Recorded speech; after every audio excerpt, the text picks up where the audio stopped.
It's finally here. The Flash has dropped. And after 9 years of waiting, was it worth the wait?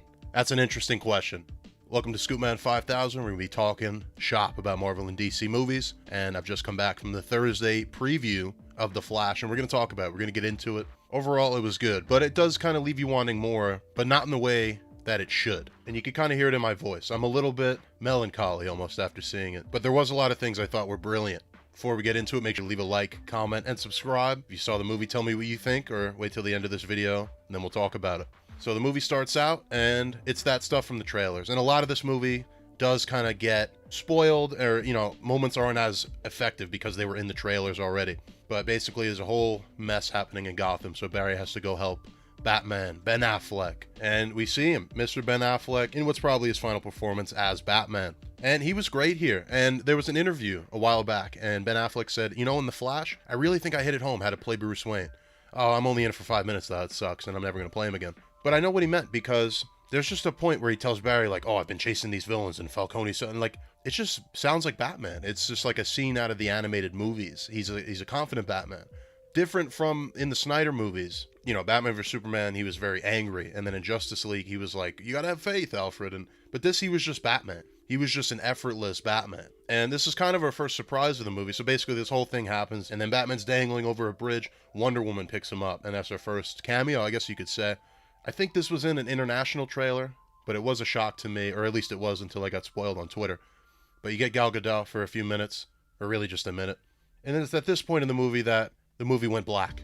And my theater literally broke down. And we sat for 20 minutes, and then we had to go and get refunds. I had to come back 3 hours later in a worse seat and restart the whole movie. So I got to see this beginning part twice. And it kind of just made me realize, watching this scene twice, I kind of just want to stay here. I want to stay with Ben Affleck, Gal Gadot, the Justice League, Zack Snyder's Justice League, that universe. We still have so much potential there. Like, we were going in a good direction. And this Flash movie was always meant to be in the middle of that, not the end. And that's ultimately the most disappointing thing about this movie, is not the movie itself, but that this feels like a movie in the middle of the franchise, not the finale that I maybe was turning that into in my mind. Like, oh, okay, this is my last hurrah in the DCEU. But it's just, it's a Flash movie. It's not as grand, and it's not this finale that I would get out of something like the Nightmare Justice League movie or the Ben Affleck Batman movie. It's just not going to do the same for me, and I was trying to make it do that. Now, I'll mention it here. CGI in this movie is all over the place. It goes from looking really good to really bad.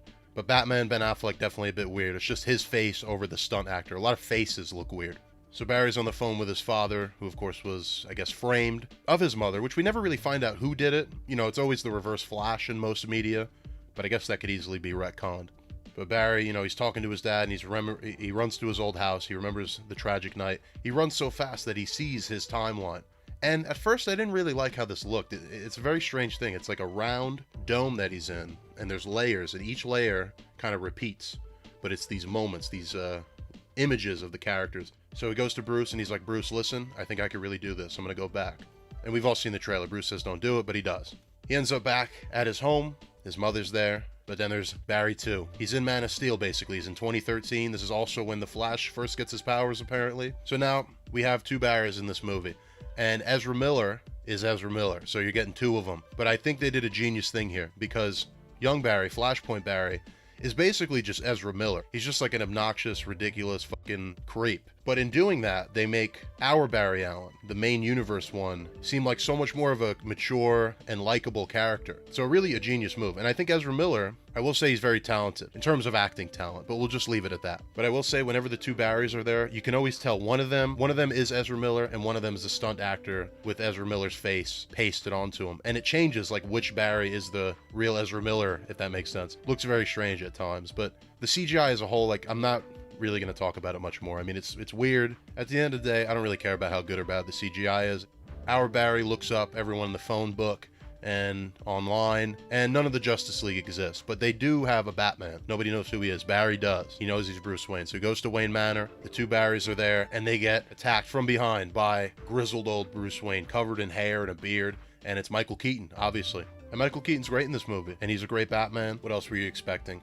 He explains how time works with these strands, and he says, oh, but you thought the time would branch, but it actually breaks. It's a little confusing here, because I had an argument with one of my friends about this. I saw this with two other friends. We all had very different opinions, but I'm looking at this as Flashpoint. they take a lot from Flashpoint, and Flashpoint replaces the main universe while it's happening. So basically the universe with Diana and with Ben Affleck has been wiped over by the Michael Keaton and Supergirl universe, and we don't go back to that universe until Flashpoint is over, like, if that makes sense. So whether or not this is the main universe altered timeline, or if he was just dropped into a new universe in the multiverse, they don't really tell you which is which, unless I have to go back, but it's a little confusing. But the time travel stuff, to me at least, like, I've seen enough Flash media that it makes enough sense to me that I can look past it. But like a general audience thing, it's probably going to go over a little weird or a little confusing if you think about it too much.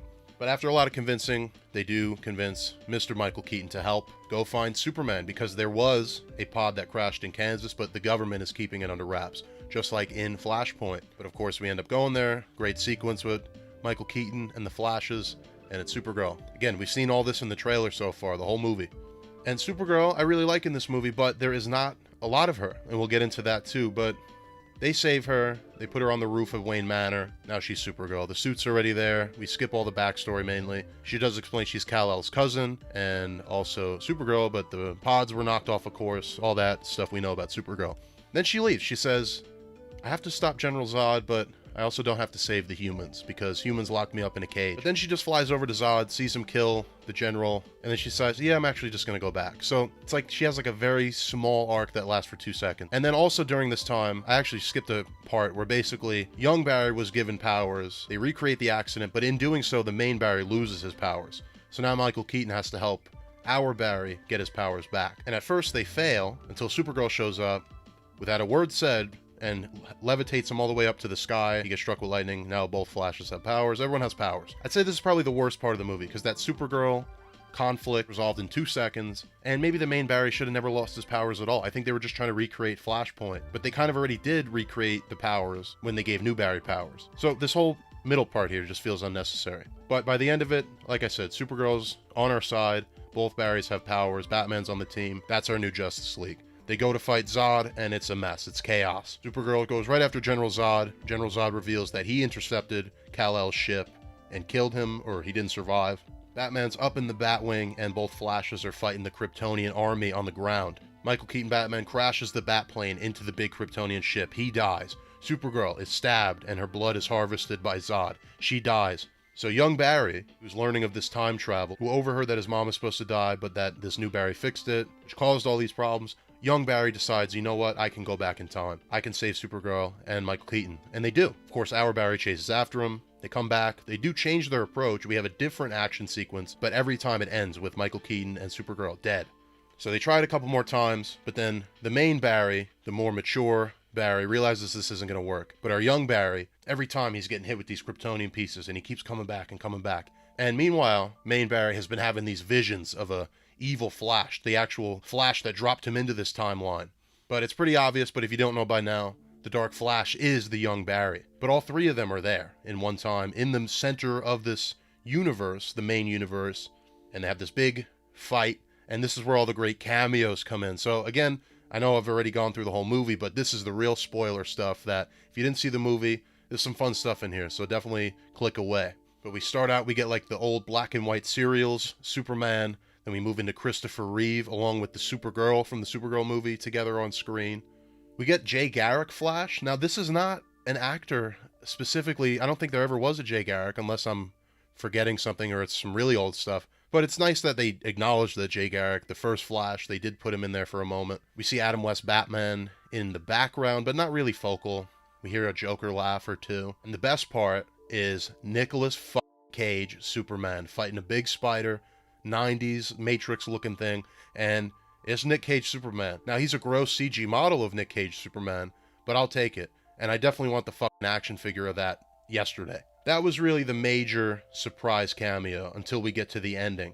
But the point is the multiverse is opened up, and it's a really cool sequence. It does feel, it is fan service, but similar to like a No Way Home or something like that, or even in the recent Across the Spider-Verse, it does serve the story. And in this moment, seeing all the old Supermans, it feels like a celebration. Now, we were missing Henry Cavill here, but there is a glimpse of Henry Cavill. When he first goes back in time, we see him punching through the monument in Justice League. He wasn't celebrated in the way that Christopher Reeve, the old serial versions were, and even fucking Nick Cage got more screen time than Henry Cavill. Our half-corrupted Barry, our fully corrupted Barry and then the main Barry.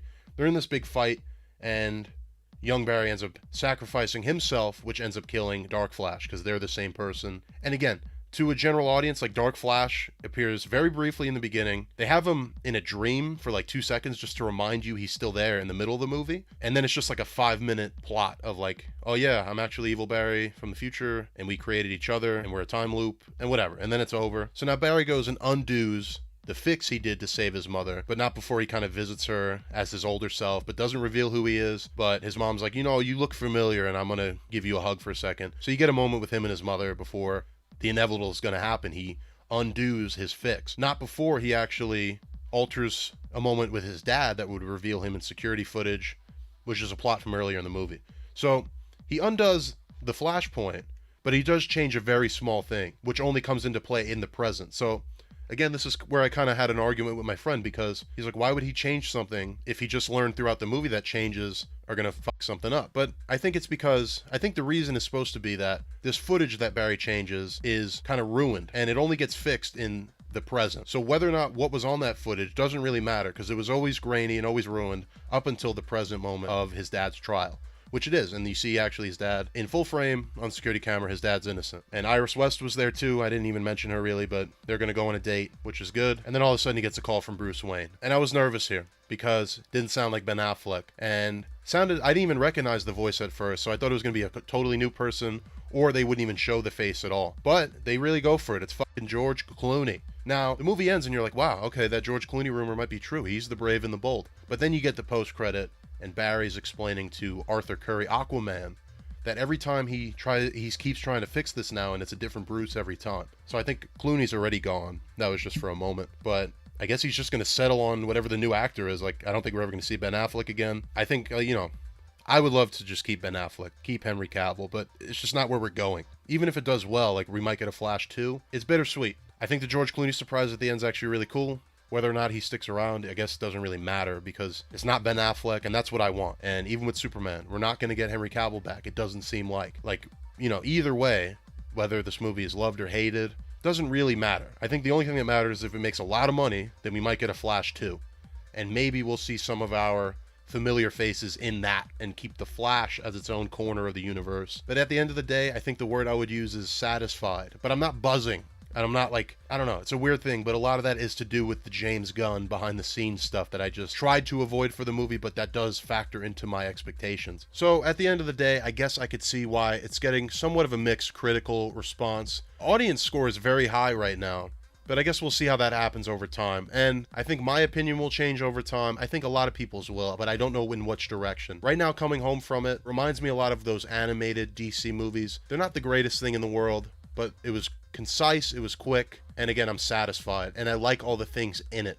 But I just wish there was a bit more. Like, we have Michael Keaton, we have Supergirl, we have Ben Affleck, and maybe that's the fault of the marketing, because and even General Zod is just a non-factor in this movie. So if you're coming to this movie looking for that Man of Steel connection, that General Zod connection, really nothing more than set dressing. That's a good thing in terms of this being a Flash movie, because it 100% is a Flash movie, a Flash story. Everything else is sideways. Everything else is just a cameo. It was good, but perhaps I wanted more out of it. So again, I'm going to have to sit on this one. But either way, like, I want more of this. I don't want reboot necessarily, and I'm sure those will be good. I mean, James Gunn is good at what he does. That's not to say we didn't get the most out of the DCEU. There was definitely a lot of potential and a lot of great things about it that we might not see anymore. And that's the biggest thing, the uncertainty. We don't even know who's staying, who's going. It just seems like Henry Cavill and Ben Affleck, the two best parts, are most likely gone. And that's, again, it's bittersweet. Again, let me know what you thought of the movie in the comments, if you saw it, or if you're just listening to my reaction to it. If you're interested in the action figures of the Flash, you can check out my alternate channel. I did review the whole wave of those. Stick around here. We're going to be doing a lot more content, and I'll see you guys in the next video.